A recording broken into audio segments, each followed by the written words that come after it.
Okay, let's go ahead and start with the number one Mario Character Starter. Inside your Project tab, if you go over to your Scenes, double-click on your Mario Character Starter file. It's going to open the scene, and just go ahead and navigate until you see the Mario character. You'll notice in the Hierarchy tab over on the right-hand side, the character folder. If you go inside of it, you'll see the character. You can double-click on it to zoom to him. Now, the character itself, if you click on him, you'll notice over in the inspector that the only thing currently assigned to the character is the animations, so they're already preloaded with the character.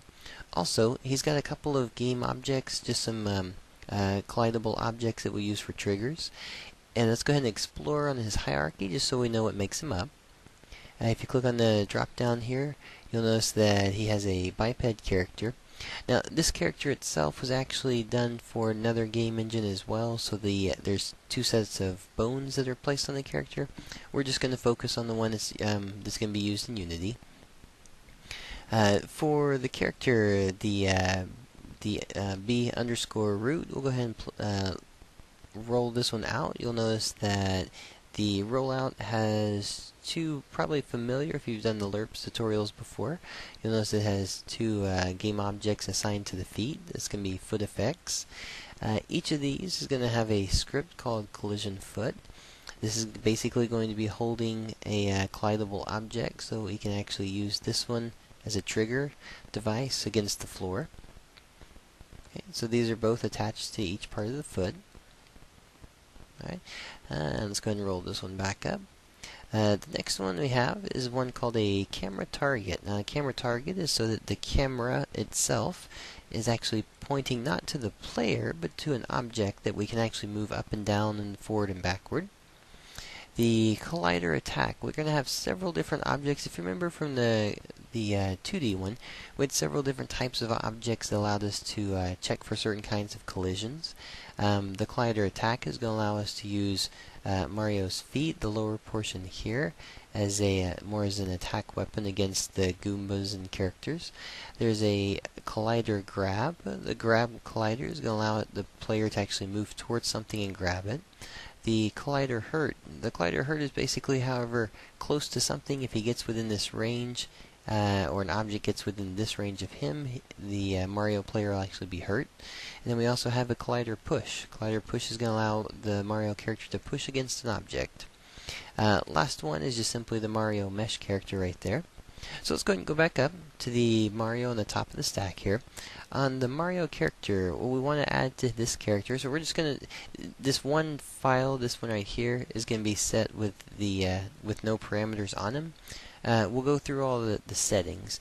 If you want to jump straight into the character already done, then you can go to the next set of files here. For this character, what we need to add to it is going to be the, if you go to Physics and Character Controller, the character controller file, if you notice when you add it to it, may not be exactly where it's supposed to be. It may wind up being in center.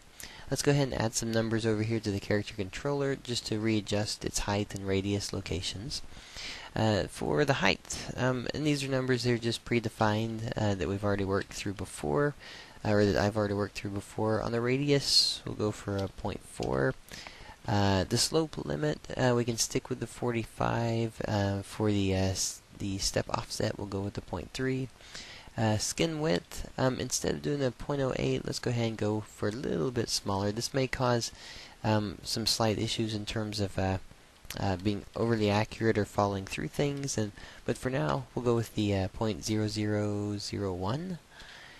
Move distance will keep the same. On the Y, if you notice it's down low right here, let's go ahead and go with a 0.7 for it. And this should line up the character controller with our Mario character. Alright. So that looks good. Next thing that we need to do, we have the character controller on, we have an audio source, we have the animation. What we need for this one now is the script file that's actually going to drive the character. For the scripts, if you go over to your scripts folder, if you go down to the controller, what you should see is controller system. If you left click and drag controller system over to the inspector or onto the Mario in the hierarchy or in the viewport, what you should get is a list of variables. These variables are all going to be predefined inside of the script. However, for the most part, are going to be defined in the script. The functions behind them are going to be things that we develop. To get started, though, make sure that we have everything understood in terms of things that the script requires. It's very few, and notice just as a point of reference here, is that the character controller is the entire thing. It's all that we need. We're not actually assigning a script for the animation. We're not assigning a script for a motor. We've actually kept it in one spot so that just in terms of like a newer programmer, you don't have to think about accessing different files and different things. We're still going to have to do that for some parts in terms of colliders, but for the most part, it's all going to be encapsulated just in this one spot. First thing, the skin mesh renderer. We're going to actually use the skin mesh renderer, which is actually part of the Mario character right here. If I just left click and drag this over to it, this is going to allow me to actually hide and unhide the character through my script and just calling it up. We have the camera object. So remember the camera object, we just want to go ahead and take our main camera. So if you're up in the cameras location, there's a main camera. Just left click and drag this one to the camera. Right. There's a collider attack and a collider hurt. We just looked at ones called those. Collider attack. We'll drag this one to collider attack and the collider hurt into the collider hurt. And notice one of the things is something that you may want to take from this as well, is that when you're designing them, it's really nice to have the same name on both sides, so that when you're actually looking for something, you're not trying to figure out what it was and hoping you have the right thing. If you can, even if it's afterwards, go back and look through and try to make sure that all your pieces are actually the same. That way it just always becomes easier for the next person. You'll notice that the rest we've got true-false statements, we've got some variables, and then down at the very bottom, we actually have animation files. Now, what you've probably seen before is not necessarily animation files put here, but the general idea is that here's your animation list. Why not call directly from here? The catch, one of the reasons why we're not calling directly from here, is that when you come in with a new character, you may actually call your run or your walk may be called something totally different.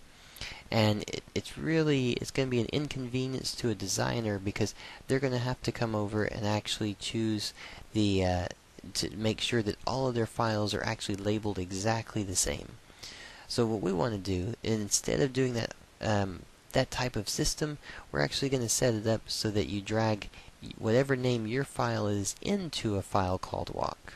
And then through the scripting side, we'll use this word instead, and we don't even have to worry what file is being placed in there. Alright, so let's go ahead and drag the set of files we have here into it. And we'll do that real quick. The files themselves are going to be inside of your art. And it's going to be the models. In the models, you go to your Mario, and then you'll notice that you have your list of animation files. Now this is the full animation file. We're just looking for the animation file itself, the name, like Crouch Idle. We'll go ahead and drop this into Crouch Idle, and we'll just go through each one, opening and closing them. Crouch Jump. And let's see, animation Crouch Jump.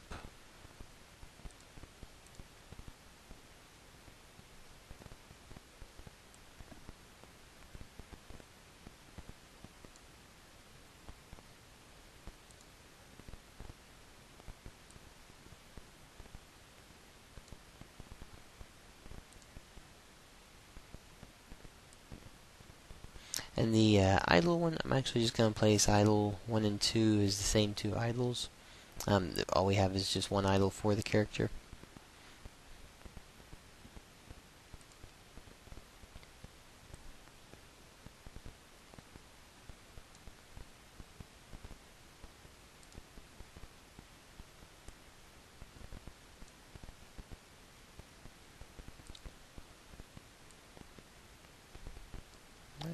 And we're going to actually use jump 3 one more time. We'll actually use this one for the animation jump from, let's see, jump from crouch jump. It may be one of those. We'll drop it in here for a second.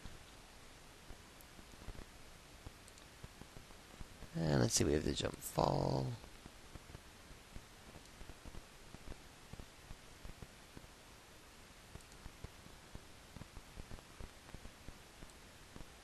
And jump from object.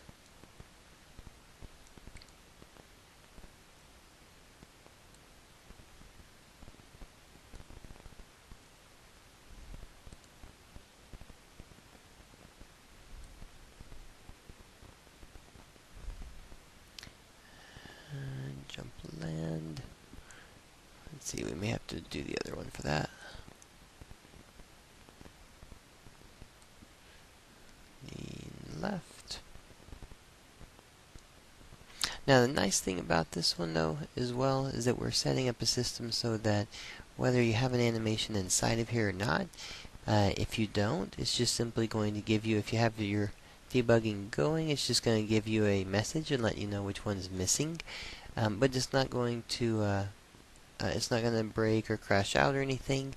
It's just going to continue playing with the default take animation in place. That way you don't have to worry about, from the very get-go, if you only have 2 animations to play, you can still do and run and go through all the type of motions that are for the character. When you make things so hard-coded and you have no checks for it, then it really makes it difficult to just be able to add to it when you want to, versus like having to have everything set up at the very beginning. I could have actually just placed just the idle or just a walk animation in, and the whole thing would still be working. So let's see, we have sprint.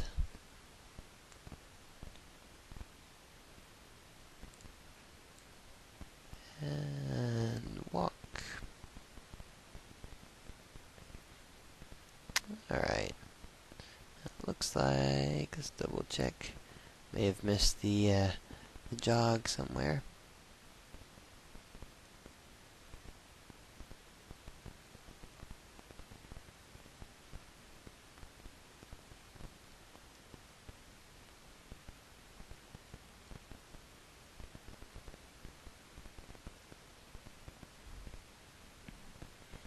We'll go ahead and put this one back in place of the land.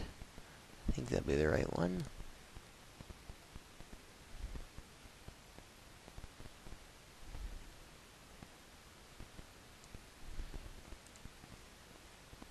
Alright, so it's just about done. We'll find the other ones here and then drop those into them as well. There we go.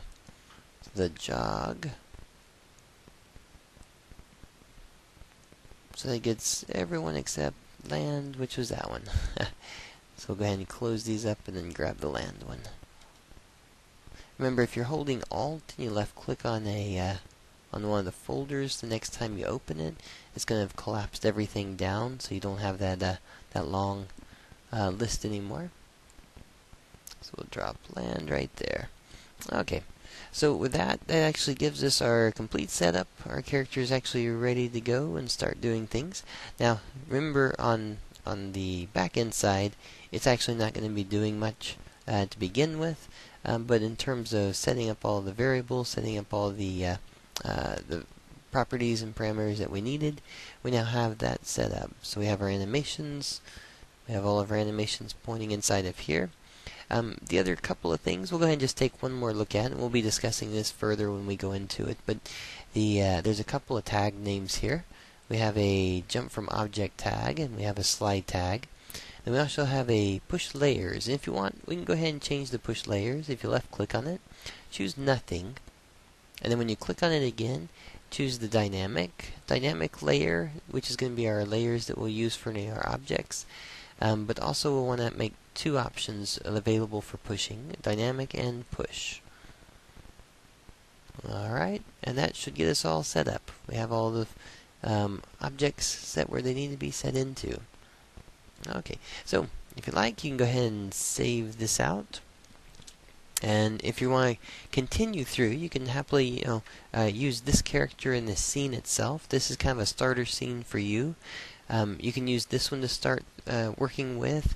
If you otherwise, you can go to the other scene, which is going to be scene 2 Mario character. Either one will be ready and set up for the programming on the next video.